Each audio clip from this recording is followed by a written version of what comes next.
So if you're at a college, you're at the city hall, you're at the Capitol building, you're at a government building,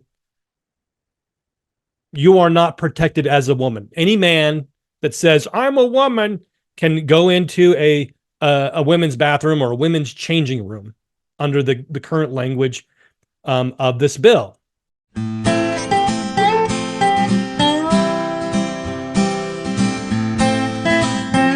So it's been all over the news, just nationally and on the local level, about the tranny movement and people, men that are dressing like women and pretending to be women, are wanting to be in girls' sports.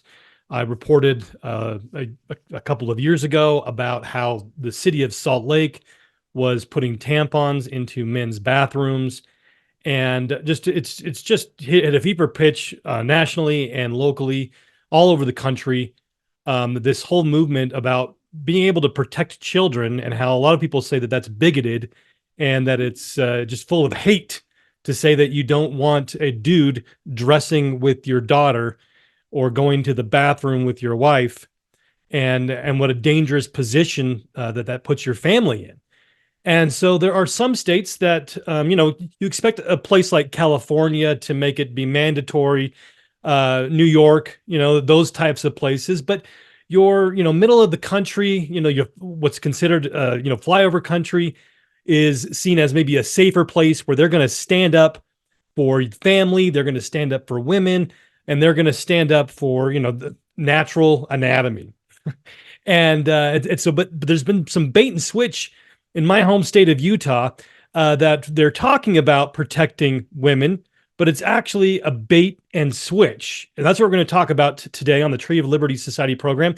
Make sure that you are getting notifications for our reports by going to the Tree of Liberty Society and subscribing to either email or text alerts. That way, if we get booted off any of the video platforms, you will still not miss a single report. And also want to let you know about our bulk order for our 3 books. We have Invasions Volume 1 and 2 and Killing No Murder. If you buy all 3 of them, it's only $23. And if you buy 5 or more of Volumes 1 and 2 to distribute to other people, it's 10% off. Encourage you to do that. Those are great books to help you understand what's going on and then what we can do about it. So now let's get right into the report on what's going on in the state of Utah with this bait and switch tranny bill. So the KSL did a report about a week ago called "Senators Significantly Alter Transgender Bathroom Bill, Cut Sex-Based Limits on Some Restrooms." So there was a bill this bill, basically what it did was, it was all about making sure that men weren't going into women's bathrooms, men weren't going into women's changing rooms. And so, but there was some issues going on that came up that made them desire to change it so that women weren't actually protected as much. And I'm going to actually point out of how they weren't protected at all. In fact, there was a legislation, and I'm going to get into, that actually allows any man to go into any women's dressing room and any women's bathroom because of this bill that actually was passed, claiming to be in defense of protecting women. So going back to the article on KSL, it says that they removed sex-based distinctions in restrooms in government buildings while retaining limits on restroom use that doesn't match an individual's sex at birth in publicly operated changing rooms and bathrooms in public schools. So a man can still go in the bathroom at at any government facility except for a government school. So if you're at a college, you're at the city hall, you're at the Capitol building, you're at a government building, you are not protected as a woman. Any man that says, I'm a woman, can go into a women's bathroom or a women's changing room under the current language of this bill. It was adopted and given preliminary approval by the Senate, which excludes domestic violence shelters and other entities that receive federal grants. So if you're in a domestic violence shelter, You're a woman that's, escaping an abusive relationship, and you're now in a facility that you are thinking that you're going to be safe, but no, you are not, because this, domestic violence shelters are now off the limits to protecting women from men going into their changing rooms or into their bathrooms because they're afraid of losing money from the federal government. They've become so addicted, or under the guise of addiction to federal money. They are now putting women at risk because they don't want to lose federal money. Instead of being an independent state, they're saying, oh no, we've got to put women at risk because we don't want to lose money. The floor sponsor of the bill said that the new version makes a distinction between restrooms and changing rooms. The bill requires an individual to legally change the sex on the birth certificate and undergo gender-related surgery in order to use a changing room or locker room that doesn't match their sex at birth. Okay, so that gets right into the crutch of the matter. Is everybody's talking about, oh, this is a great bill for protecting women, and it's not allowing them to be able to go into the bathrooms. But he just admitted that no, that they actually passed a bill last year that actually gives them permission to do so. So we have here, this is the bill that we're talking about right here, 257, that was passed. And then last year, we have this one by the same Dan McKay, birth certificate modifications. And what that bill did was allowed any individual that they wanted to falsify a government document. As long as you were willing to go and get, somebody to whack off your private parts, you are now allowed to lie on your birth certificate. And so this whole thing, and I've documented this before. I'll put a link in the description, in the article for this video, in the description of this video, linking to where I show how the sodomite supremacy movement does this on purpose. They lie on purpose. They admit that they lie on purpose because they can't do what they want to do without lying. And so this is exactly what they're doing. They're talking about how the first lie was, oh, there's a difference between sex and gender. Gender is just a social construct, but sex is just your biology. But now they're saying, no, you can change your sex on your birth certificate. All you have to do is go get your private parts whacked off and just file with the court. And now they will change, they will falsify your birth certificate to say that you are now a different gender than you were born as. If you were a woman and you have your breasts removed, now you can say on your birth certificate that you're a man. If you're a man and you have your privates whacked off, you can now have on your birth certificate that your sex, not your gender, your sex, because they are the same, but they're trying to lie and say that they're different. But now they're admitting with this legislation that they're exactly the same thing. That if all you got to do is whack your private parts off, and now you're a different sex, different gender.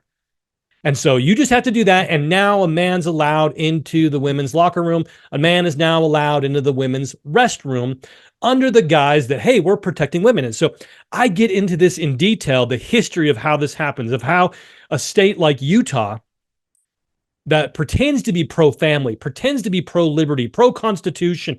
Your elected officials are going to talk about the family, they're going to talk about the Constitution, going to talk about the founding fathers, but the legislation that they put forward is completely and totally in line with the New World Order. And so with Invasion Volume 1 and 2, I get into that in great detail. So I encourage you to pick up those books to see the history and what's going on, and then what to do about it. I talk about it in great detail. And in information that you don't see anywhere else on these topics. And so it's, what are the people that actually supported this? What individuals said, yeah, it's okay to lie on a birth certificate? So this was passed last year. And we look at, it was Kira Birkeland is the sponsor of this year's bill in the House, supposedly protecting women. And last year she voted yes on allowing you to lie in your birth certificate as long as you whack your privates off. And so she set this up so now that she can come forward as a champion saying, oh, I voted, you have Dan McKay, who is the sponsor of both bills. You have the Senate sponsor for last year's birth certificate, and the Senate sponsor for this year's privacy and women's opportunities legislation, supposedly protecting women.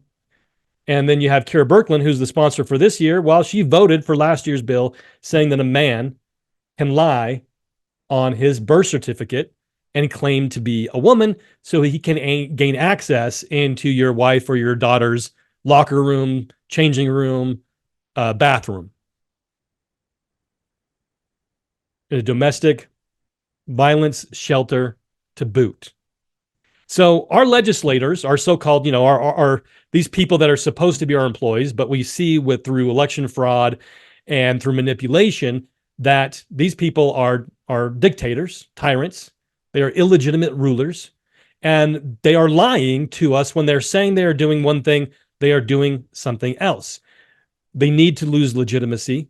We need to help people understand what's really going on with this bill and with the legislation that led up to this, where now they get to change their gender. So now, hey, we're protecting women when they're actually not. They're not even doing it in the way that they're saying that they're doing it, because they had the exceptions that they're admitting to. And then we have the legislation that says that they can change their gender, their sex, on their birth certificate.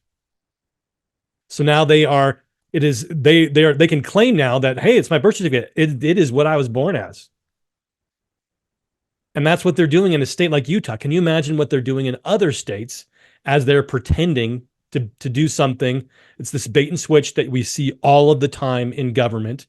They say something, and Dan McKay is a member of a group called the Buckshot Caucus, which calls themselves the Utah Illuminati.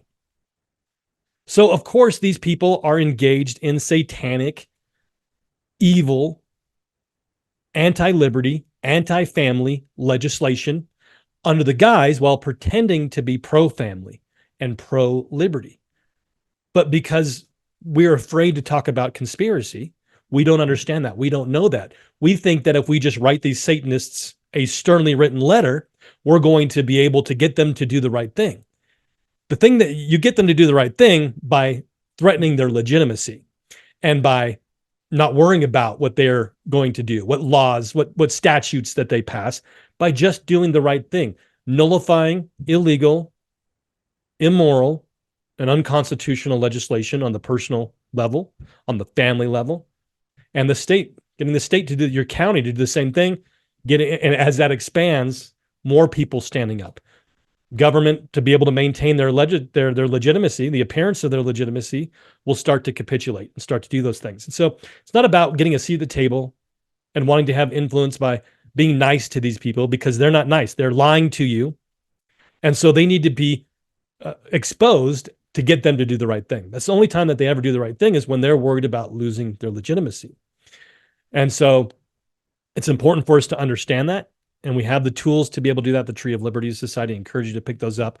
I will leave a link to the description of the legislation so you can read it for yourself and check out what they've actually done, and that they're lying to you when they're saying that they're protecting women. Don't miss another report. Make sure that you are subscribed to our email and our text alert and become a part of the solution. Please become a part of the Tree of Liberty Society. Join with us in building understanding of what's really going on and what the solution is that the founding fathers told us, and what has been used throughout eons of time that is being hidden from us, to be able to restore lost liberty by becoming a member of the Tree of Liberty Society. Support the work that we do. They are trying to silence us. They do not want this to continue, and you can see why they want to silence us. So please support us, help us not to be silenced. Make sure that our voice is magnified by becoming a member today, or leaving a one-time donation at thetreeoflibertysociety.com. I'll see you next time.